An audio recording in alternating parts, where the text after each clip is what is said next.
أعوذ بالله من الشيطان الرجيم بسم الله الرحمن الرحيم أحييكم بتحية الإسلام السلام عليكم ورحمة الله وبركاته الحمد لله رب العالمين والصلاة والسلام على رسولنا محمد وعلى آله وأصحابه أجمعين وبعد رب اشرح لي صدري ويسر لي أمري واحلل عقدة من لساني يفقهوا قولي اللهم علمنا ما ينفعنا وارزقنا علوما تنفعنا في الدين والدنيا والآخرة Allahumma zidna ilman warzuqna fahman. Ma'asyiral muslimin yang dirahmati Allah Subhanahu wa taala. Alhamdulillah, puji syukur kehadirat Allah Subhanahu wa taala atas limpahan nikmat yang Allah karuniakan kepada kita. Tentunya selaku hamba Allah yang lemah, yang sadar akan keterbatasan diri kita, kita selalu menyandarkan segala sesuatunya kepada Allah Subhanahu wa taala. La haula wala quwata illa billah. Tidak ada daya dan upaya kecuali atas izinnya Allah Subhanahu wa taala. Maka segala apa yang berlaku di muka bumi Allah Subhanahu wa taala ini, nikmat yang kita dapatkan dalam kehidupan sehari-hari, semuanya adalah pemberian dari Allah Subhanahu wa taala. Maka jika kita bersyukur, syukur itu kembali kepada diri kita, karena Allah tidak membutuhkan apa-apa, termasuk tidak butuh kepada syukur kita. Tapi syukur itu hakikatnya adalah kebaikan yang akan kembali kepada diri kita. Bersalawat kita kepada Rasulullah sallallahu alaihi wasallam. Allahumma salli ala sayyidina Muhammad wa ala ali sayyidina Muhammad. Assalamu alayka ya Rasulullah. Mudah-mudahan dalam kehidupan sehari-hari, mulai dari kita bangun tidur sampai tidur kembali, kita berupaya untuk mencontoh bagaimana cara hidup baginda Rasulullah sallallahu alaihi wasallam, karena agama kita telah mengajarkan dari yang kecil hingga yang besar, bagaimana kita hidup di muka bumi Allah Subhanahu wa taala sesuai dengan tuntunan ajaran baginda Rasulullah sallallahu alaihi wasallam. Hal-hal kecil, hal-hal remeh-temeh kita lihat, tapi kalau kita rutinkan, kalau kita istiqomahkan, tentunya akan mendapat pahala yang besar dari sisi Allah Subhanahu wa taala. Bangun tidur kita, apa yang pertama kita lakukan? Zikrullah, mengingat Allah Subhanahu wa taala. Alhamdulillahilladzi ahyani ba'dama amatani wa ilaihin nusyur. Segala puji bagi Allah yang telah menghidupkanku kembali setelah mematikanku, dan kepada Allah Subhanahu wa taala kita kembali. Setelah bangun tidur kemana kita? Biasanya yang pertama kita lakukan menuju ke kamar mandi atau ke WC. Dan agama kita sudah mengajarkan adabnya. Masuk dengan kaki kiri, berdoa, Allahumma inni a'udzubika minal khubuthi wal khaba'ith. Lalu ketika keluar kembali, berdoa kepada Allah Subhanahu wa taala, mengatakan ghufranak. Inilah agama kita, agama Islam yang membawa keselamatan dan kesejahteraan. Ma'asyiral muslimin yang dirahmati Allah Subhanahu wa taala. Imam Ahmad bin Hanbal rahimahullahu taala pernah ditanya, "Ya Imam, wahai sang imam guru kami, mata yajidul abdu ladzatar rahah?" Kapan seorang hamba Allah, manusia ini merasakan istirahat yang sesungguhnya? Imam Ahmad rahimahullahu taala menjawab mengatakan, fi awwali qadamin yad'uha fil jannah. Hamba ini, manusia ini beristirahat yang sesungguhnya ketika kakinya pertama kali menginjakkan ke dalam surga Allah Subhanahu wa taala. Artinya apa? Selama kita hidup di dunia, selama itu kita terus berusaha, berupaya agar kita memperbanyak amal ibadah kita kepada Allah Subhanahu wa taala. Karena waktu kita yang beristirahat sesungguhnya bukan di malam hari ketika kita tidur, apalagi bersenang-senang di dunia ini, tapi nanti ketika kaki kita pertama kali melangkah masuk ke dalam surga Allah, itulah waktu kita beristirahat yang sesungguhnya. Ma'asyiral muslimin yang dirahmati Allah Subhanahu wa taala. Maka untuk terus memotivasi diri kita beribadah dan beramal soleh, ingat kita pesan Rasulullah sallallahu alaihi wasallam yang beliau pernah sampaikan kepada Abu Dzar Al-Ghifari radhiyallahu anhu. Rasul mengatakan, "Ya Aba Dzarrin, jaddidis safinata fa innal bahra 'amik wa khuziz zada kamilan fa innas safara ba'id wa khaffifil himla fa innal 'aqabata ka'udun wa akhlisil amala fa innan naqida basirun." Wahai Abu Dzar Al-Ghifari, kata baginda Rasulullah sallallahu alaihi wasallam, perbaiki perahumu, karena sesungguhnya lautan itu amatlah dalam, dan ambillah perbekalanmu yang cukup karena perjalanan kita ini jauh. Ringankan bebanmu karena dalam perjalanan ini ada perjalanan yang kita tempuh untuk mendaki. Ada dakian yang terjal. Kalau kita membawa beban yang berat, maka susah bagi kita untuk mendaki. Dan perbaiki, ikhlaskan amalmu, karena sesungguhnya Allah Subhanahu wa Ta'ala yang Maha melihat, mengetahui apa-apa yang kita sembunyikan dan apa yang kita perlihatkan. Allah Maha melihat, Allah Maha mengetahui. Nah, apa makna daripada pesan Rasulullah sallallahu alaihi wasallam kepada Abu Dzar Al-Ghifari? Yang pertama, jaddidis safinata fa innal bahra amik. Perbaiki perahumu karena sesungguhnya lautan ini amatlah dalam.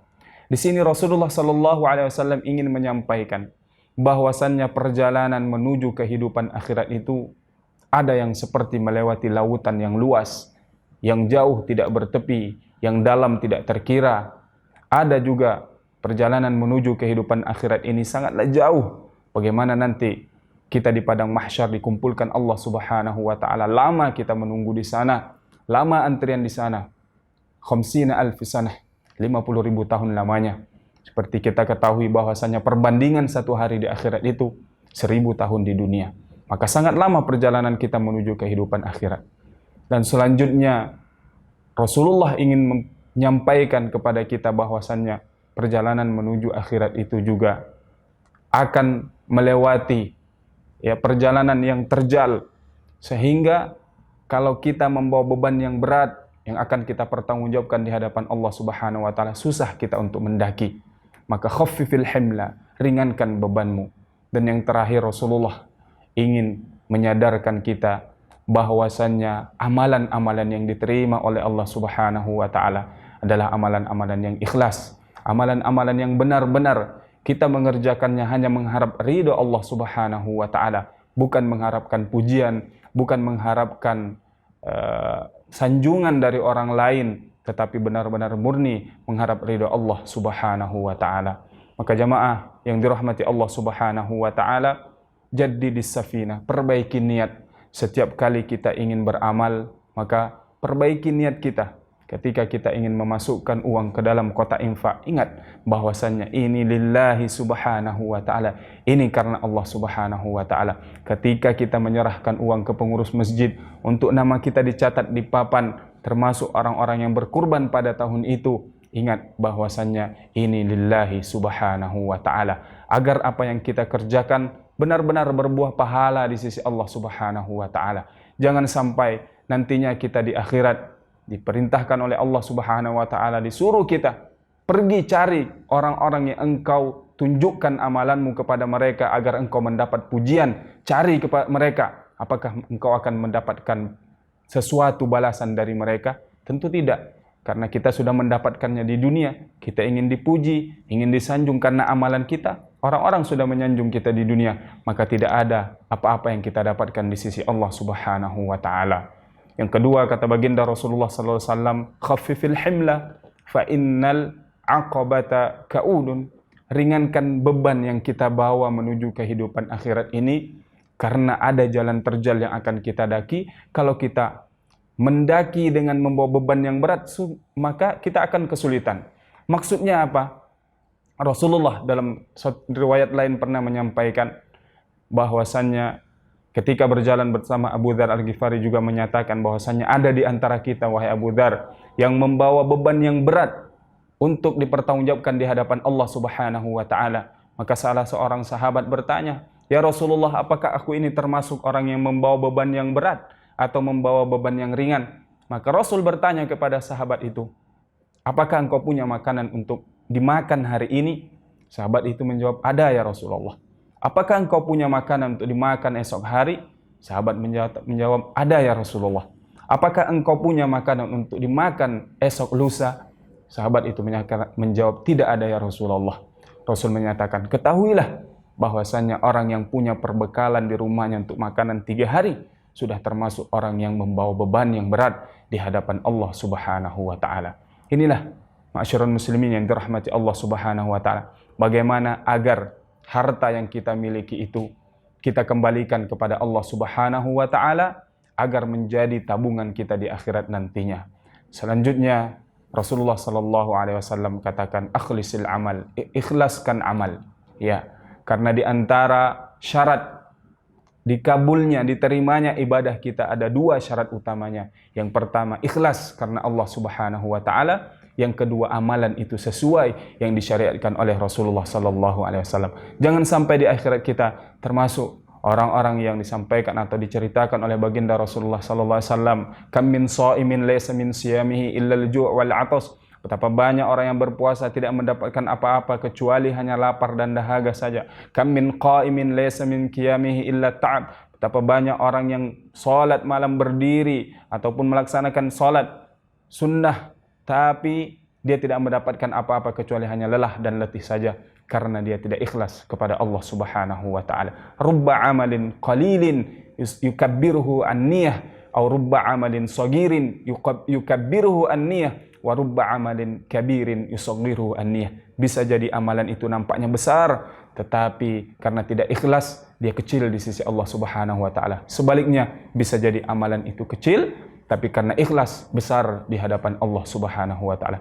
Inilah ma'asyiral muslimin yang dirahmati Allah Subhanahu wa taala. Mudah-mudahan dari nasihat yang disampaikan baginda Rasul kepada Abu Dzar Al-Ghifari ini kita juga bisa menerima dan mengamalkan dalam kehidupan sehari-hari, bagaimana agar kita mempersiapkan bekal menuju kehidupan akhirat kita, bagaimana agar amal-amal kita terus kita tingkatkan dalam kehidupan kita sehari-hari. Karena kita tidak tahu amalan mana yang diterima oleh Allah Subhanahu wa taala, maka kita harus memperbanyak amal ibadah kepada Allah Subhanahu wa taala. Jangan juga meremehkan amalan-amalan kecil, karena bisa jadi amalan kecil itu justru yang memasukkan kita ke dalam surga Allah. Ada seorang wanita yang bersedekah dengan air, dengan sedekah air itu Allah memasukkannya ke dalam surga Allah Subhanahu wa taala. Mudah-mudahan bermanfaat apa yang kita kaji pada kesempatan hari ini, sehingga Allah Subhanahu wa taala meridhoi segala apa yang kita amalkan. Wallahu a'lam bissawab. Yang benar datangnya dari Allah, yang salah dari kami sendiri. Ihdinas siratal mustaqim. Allahumma ja'alna minal ladzina yastami'una al-qawla fayattabi'una ahsana. Subhanakallahumma bihamdika asyhadu an la ilaha illa anta astaghfiruka wa atubu ilaik. Wa sallallahu ala sayidina Muhammad wa ala alihi washabbihi ajmain. Wassalamu alaikum warahmatullahi wabarakatuh.